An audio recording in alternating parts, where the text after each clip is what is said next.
Hello दोस्तों, ना रहेगा बास ना बजेगी बांसुरी। मेघना जी अपने पति केदारनाथ जी से तीखे तेवर और ऊंचे स्वर में कह रही थी। सुनो जी, कल पड़ोस वाली गुप्ताइन कह रही थी कि आपको डायबिटीज़ अपनी बहू शोभा की वजह से हुई है। अरे शोभा बहू का इसमें क्या दोष? केदारनाथ जी ने पूछा। बहू की ही गलती है, उसे मीठा बनाने का शौक़ है और आपको मीठा खाने का। मेघना जी ने मुंह फुलाते हुए कहा। नहीं मेघना, मैं ही अपने खान पान का ध्यान न रख सका, और ये डायबिटीज़ कोई थोड़े दिनों के खान पान का नतीजा नहीं है। ये तो लंबे समय से गलत दिनचर्या और उल्टे सीधे खान पान का परिणाम है, और आजकल तो ये बड़ी फैली हुई समस्या है। अमूमन लोगों को हो ही जाती है। बहू को इसका दोष देना गलत है। इत्तेफाक से कमरे के बाहर खड़ी शोभा के कानों में ये सारी बातें पड़ गई। कुछ देर बाद मेघना जी किचन के कामों में लगी। शोभा से बोली, बहू सर्दी शुरू हो गई है, पर इस बार लड्डू बनाने की ज़रूरत नहीं है।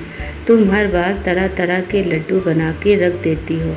फिर मीठे के शौकीन तुम्हारे बाबूजी मीठा देखकर खुद को रोक नहीं पाते। वे मतलब में अपनी शुगर बढ़ा लेते हैं। अब तो वे अपने दांतों से भी परेशान हैं, तो अब वे कैसे मेवे वाले लड्डू खा पाएंगे? इसलिए अब की बार लड्डू बनाना ही नहीं। मेघना जी ने ना रहेगा बास ना बजेगी बांसुरी वाले अंदाज में कहा। तभी केदारनाथ जी शोभा का उदास चेहरा देखकर बोले, शोभा बेटा तुम बनाओ लड्डू। मेरे कारण घर के अन्य सदस्य क्यों स्वादिष्ट लड्डुओं से वंचित रहे, और मैं भी अगर थोड़ा बहुत खा लूँगा तो कौन सा पहाड़ टूट पड़ेगा? कोई पहाड़ नहीं टूट पड़ेगा। टूटेंगे आपके बचे कुचे दांत। फिर घूमना पोपले बनकर। केदारनाथ जी की तरफ आंखें तरेरते हुए मेघना जी ने कहा, लेकिन माँ जी, आपके जोड़ों के दर्द में मेथी और अलसी के लड्डू तो फ़ायदेमंद है ना? शोभा ने विनम्र भाव से कहा, होते होंगे, पर मेरे लिए तेरे ससुर जी का स्वास्थ्य मेरे अपने स्वास्थ्य से कहीं ज़्यादा ज़रूरी है। ये कहती हुई मेघना जी बाहर धूप सेकने को चल दी। पर जब मेघना जी लौट कर आई तब उनकी आंखें ये दृश्य देखकर मारे आश्चर्य के फटी की फटी रह गई। केदारनाथ जी स्वादिष्ट लड्डू खाते हुए मंद मंद मुस्कुरा रहे थे। तिल और मेवों की खुशबू पूरे घर में फैली हुई थी। ये देखकर मेघना जी का गुस्सा सातवें आसमान पर पहुंच गया। शोभा, ये क्या, मेरे मना करने पर भी तुमने लड्डू बनाए? अरे शांत हो जाओ मेघना जी, ये लड्डू बहू ने नई रेसिपी से बनाए हैं, एकदम शुगर फ्री। लड्डुओं का स्वाद मुंह में घोलते हुए केदारनाथ जी ने कहा। तभी शोभा ने बताया कि कैसे उसने अलग से बड़ी सूझबूझ से बाबूजी के लिए मेवों को पीसकर शुगर फ्री लड्डू बनाए हैं। माँ जी, बाबूजी का भी तो तरह तरह की चीज़ें खाने का होता होगा ना? बस यही सोचकर मैंने लड्डू बना दिए। शोभा ने धीमे स्वर में अपनी बात कही। फिर क्या?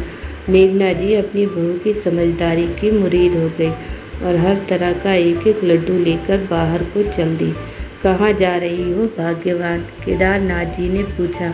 जा रही हूँ उस गुप्ताइन को सेहत से भरे लड्डू खिलाने, और साथ ही ये भी बताने कि हमारी लड्डू एक्सपर्ट बहू हर तरह के लड्डू बनाना जानती है, और हमारी बहू से ज़्यादा हमारे स्वास्थ्य का कोई ख्याल नहीं रख सकता। हमारी प्यारी लड्डू एक्सपर्ट बहू।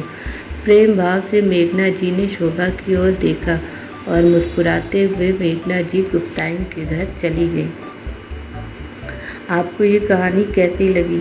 प्लीज़ कमेंट करके कहानी के बारे में अपनी राय हमें ज़रूर बताएं।